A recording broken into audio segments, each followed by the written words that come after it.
Bueno, continuando entonces con lo que hace un rato habíamos comenzado, yo quiero mostrar un set de datos para mostrar qué ha venido ocurriendo en las últimas décadas a nivel global en términos de alimentación y tratar de ver cómo va a continuar estas tendencias que voy a estar describiendo. A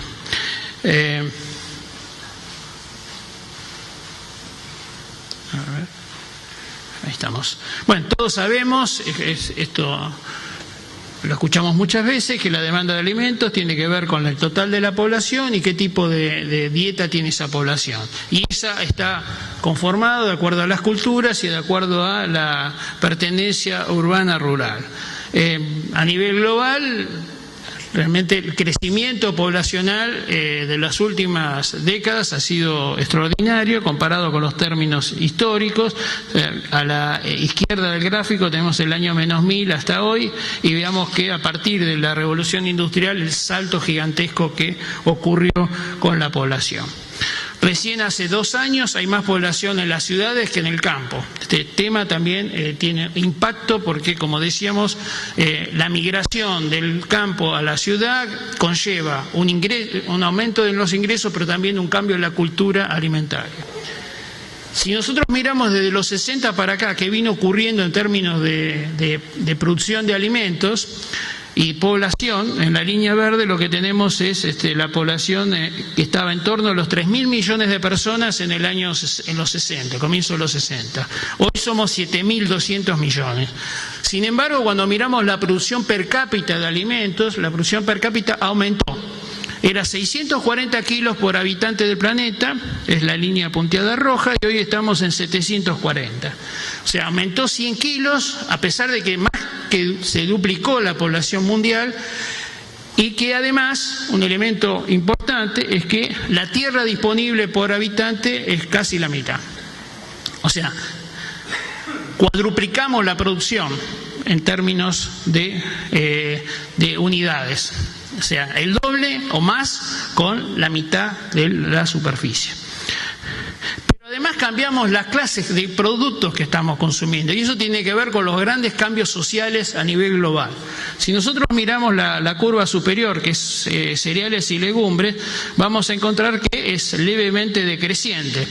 Si miramos la línea azul que le sigue, que son las raíces productoras de hidrato de carbono básicamente, o papa y tubérculo, y papa, y yuca, mandiocas, etcétera. Cayó desde 150 a casi 100 kilos. ¿Sí? Sin embargo, ¿qué es lo que aumentó? Aumentó, sigan la línea verde punteada, las hortalizas no feculentas. Si miramos la roja son los frutos no cítricos y si miramos la verde es carne y huevo. O sea, todos los productos que aumentaron son aquellos productos que los nutricionistas dicen que tienen mayor densidad nutricional. O sea, por cada unidad de caloría hay más proteínas, más vitaminas, etcétera.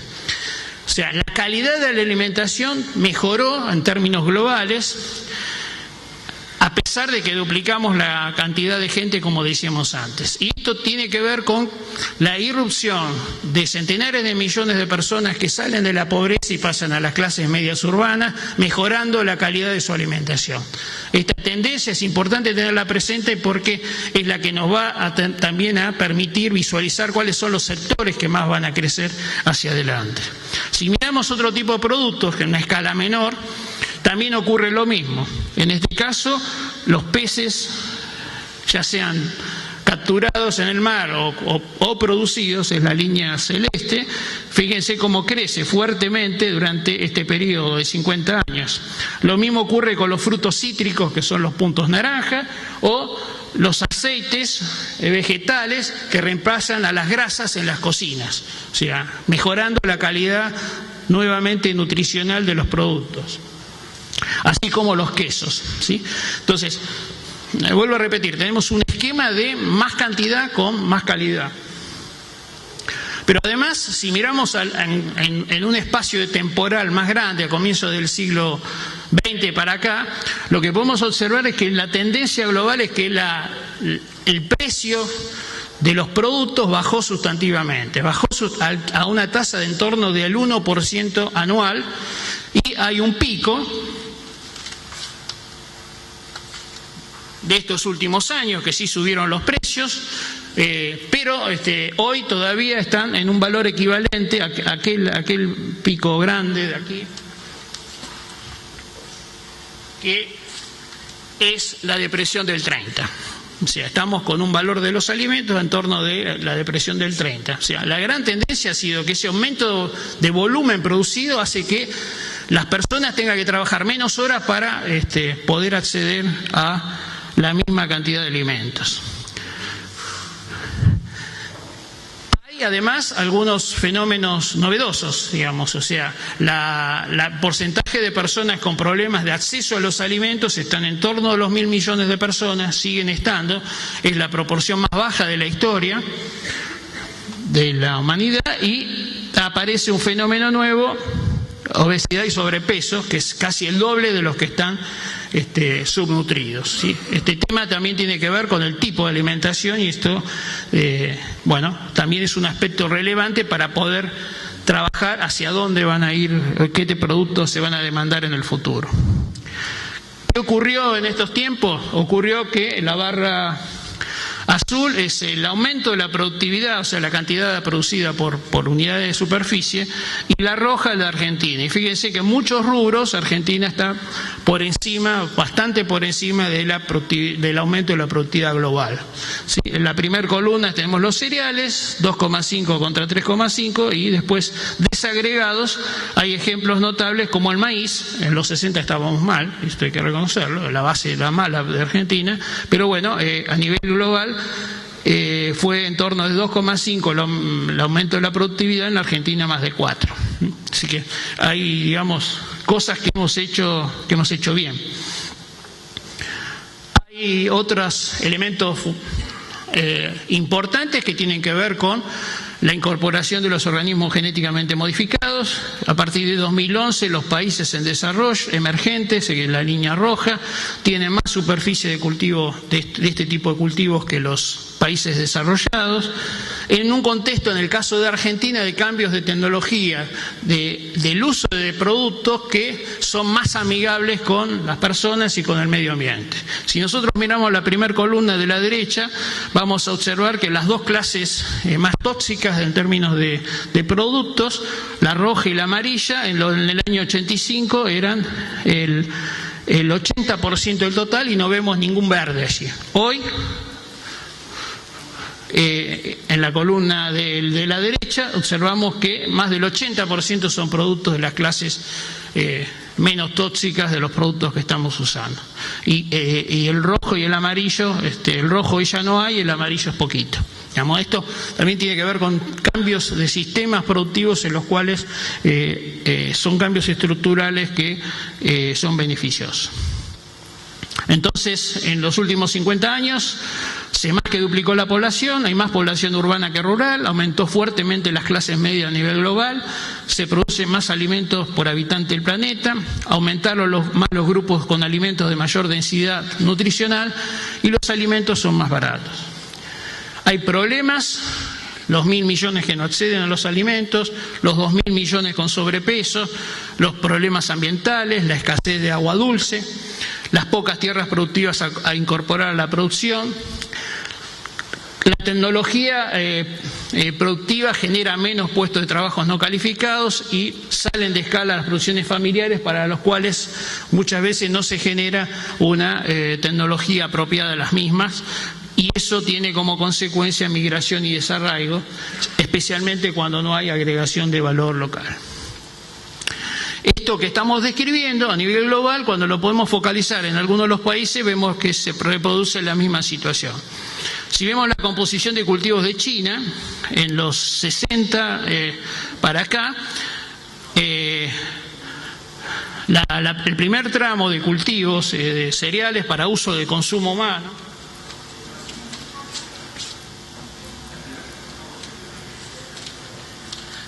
representaban aproximadamente el 70 y pico por ciento del total de la superficie cultivada. Hoy eso es en torno del 50%.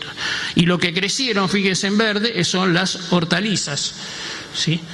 Y esto tiene que ver no solamente con un aspecto nutricional, sino también con un aspecto de, frente a la escasez de recursos suelo y de recursos agua que tienen estos países y disponibilidad de mano de obra, lo que más genera valor es, por ejemplo, verduras en lugar de hacer cereales. Y esto es un cambio estructural importante. A nivel global, un tema extremadamente importante es el que pasa con las proteínas animales. Si nosotros sacamos la foto de hace 2 años, la producción de proteínas animales, productos de la acuicultura y de la captura, o sea, si sumamos las dos columnas que están sobre la derecha, son la mayor fuente de proteínas son los peces a nivel global. Después sigue el cerdo, el pollo, los huevos, los bovinos y los ovinos. Ahora, esa es la foto. Si miramos la película, ¿qué pasó entre el 99 y hoy? Los bovinos casi no crecen, los cerdos 20%, los huevos un poco más, el pollo mucho, y lo que más crece es la acuicultura, fuertemente la acuicultura. ¿Qué hay detrás de esto? Todos consumen lo mismo, en general 2 partes de maíz y 1 parte de soja. Esa es la base de los alimentos de estos lugares. Cuando nosotros miramos cuál es la conversión, o sea, cuántos kilos de alimentos tiene que consumir uno de estos animales para producir 1 kilo de producto, vemos que es exactamente la inversa, el aumento de la producción con la tasa de conversión, ¿sí? Lo que está pasando es que esas clases medias que se incorporan, que acceden a las proteínas, están accediendo inicialmente a la proteína más barata de producir, que es la de peces. Sí, y este fenómeno hay que tenerlo presente. Hoy China está produciendo más de 60 millones de toneladas de peces. 60 millones, ¿sí? Recordemos que en Argentina producimos 3 millones de toneladas, menos de 3 millones de toneladas de carne bovina, ¿sí? 20 veces lo nuestro es lo que se está produciendo hoy. ¿Qué comen estos peces? Maíz más soja. Sí. Vietnam es un productor importante, después seguramente algo nos van a decir nuestros visitantes. Este proceso es un proceso en el cual a la salida de Mao en los 70, en China se consumían en total 8 kilos por habitante, hoy están más de 55 kilos por habitante de carnes. Estamos hablando de una tasa de crecimiento de aproximadamente 1,4 kg por persona y por año, multiplicado por 1.300 millones. ¿Sí? Cada 2 años este incremento es el equivalente a toda la producción de carne de Argentina, ¿sí? Para que tengamos idea de qué estamos conversando.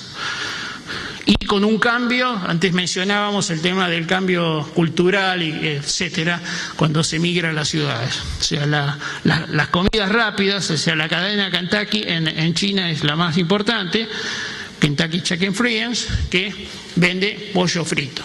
¿Qué es pollo? Es soja más maíz, enharinado con harina de trigo, frito en aceite de soja y acompañado por un vaso de una bebida cuya base es fructosa de maíz. ¿Sí?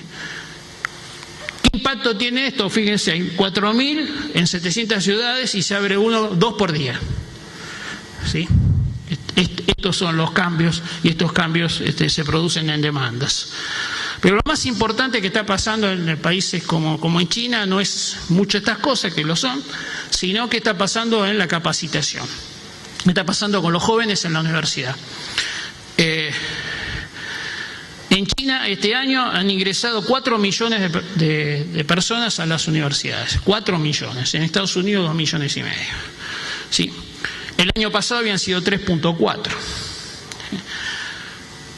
37 millones de alumnos están en las 2.400 universidades del país y esto hace que ese sistema de educación superior sea el más grande del mundo. El 31% de todos los graduados universitarios de China se especializan en ingenierías. En Estados Unidos 5%, y cuando miramos qué pasó en el 2012 en el número de ingenieros, en China hubo 700.000 nuevos ingenieros o tecnólogos que trabajan en términos de este tipo de carreras. En Argentina 12.000, en Estados Unidos 70.000, en India es un fuerte también esfuerzo en este tema, con una reconversión en su educación, más de 300.000. Cuando lo ponemos por habitante, bueno, en nuestro caso son un ingeniero cada 10.000 habitantes, en el caso de China es un ingeniero cada 2.000 habitantes de 1.300 millones. ¿Sí? ¿A dónde voy con todo esto?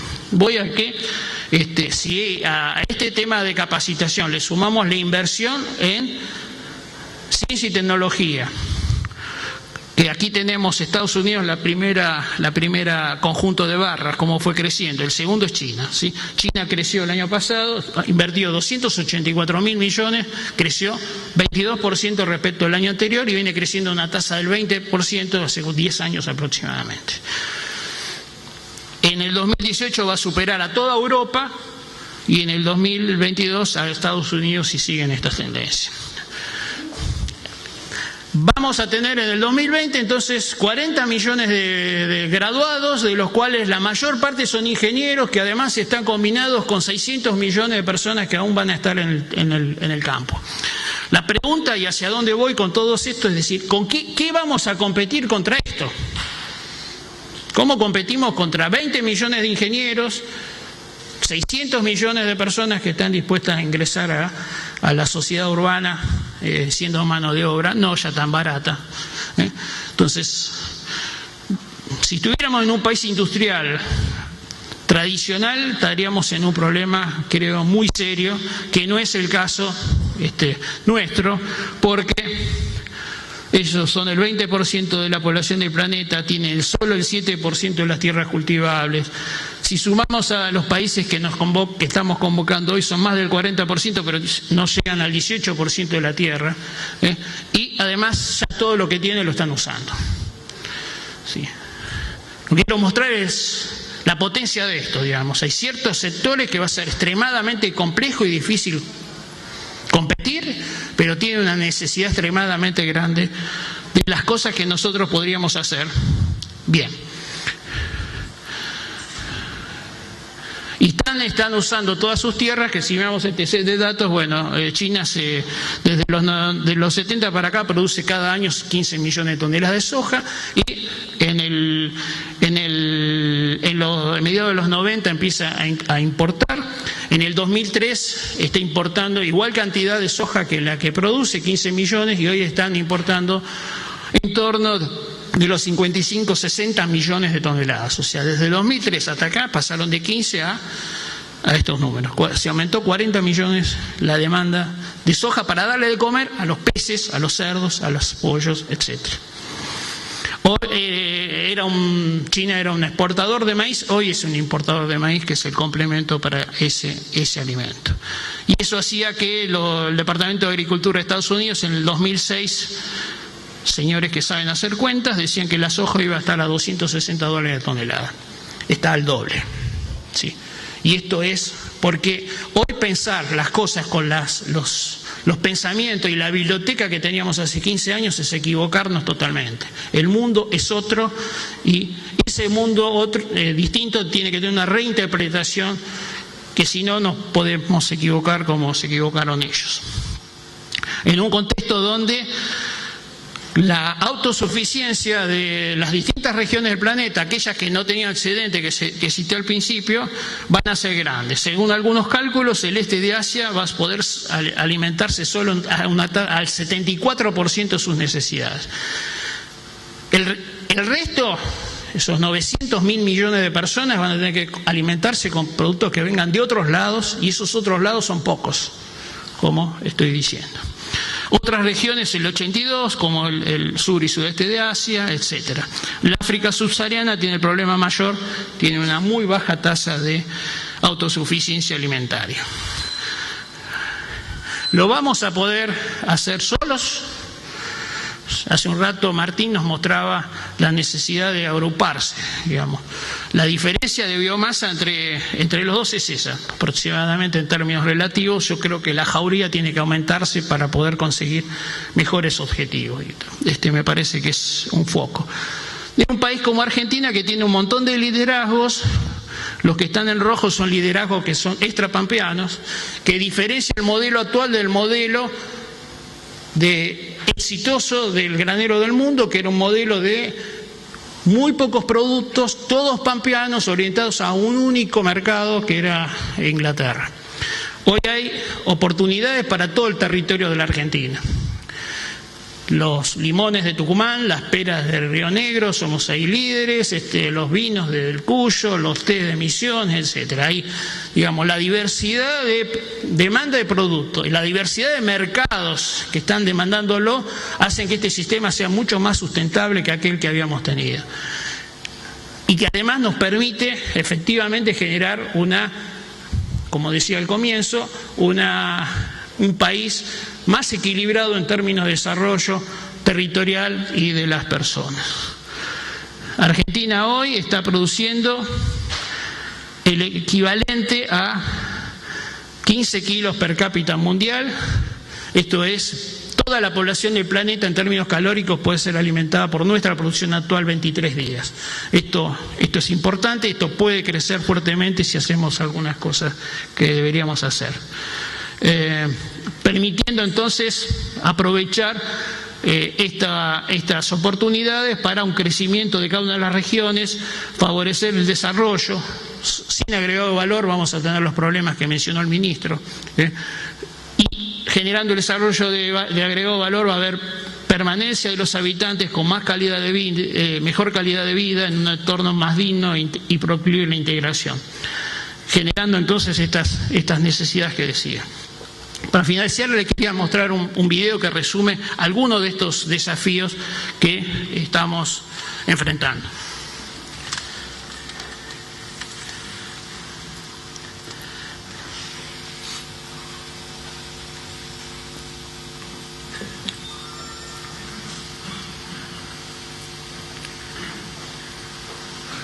Pantalla completa.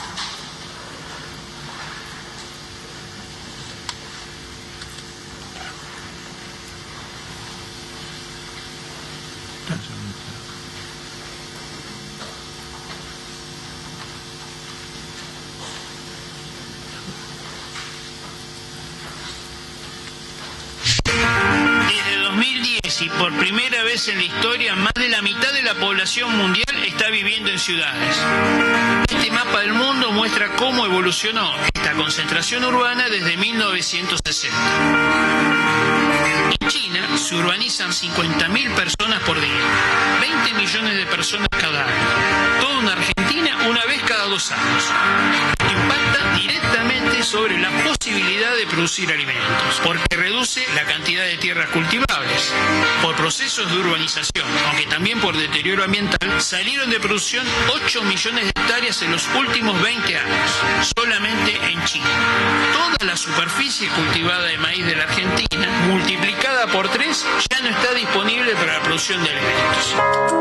Millones de personas se están incorporando a las clases medias. En toda Asia, esta categoría es de 500 millones hoy y se estima que será de 3.200 millones de personas en 2030.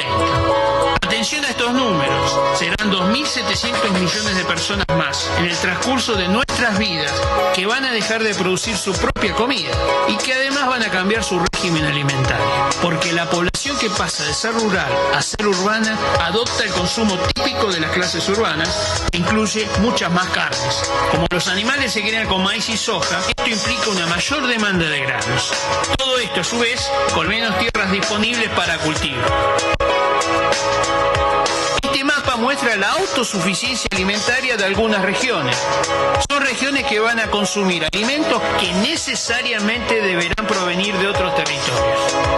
Autosuficiencia del 74% en el este asiático quiere decir que deben importar alimentos para casi 900 millones de personas. La única forma que hasta hoy la humanidad conoce para resolver el aumento de la demanda y la disminución de los recursos es el aumento de la productividad.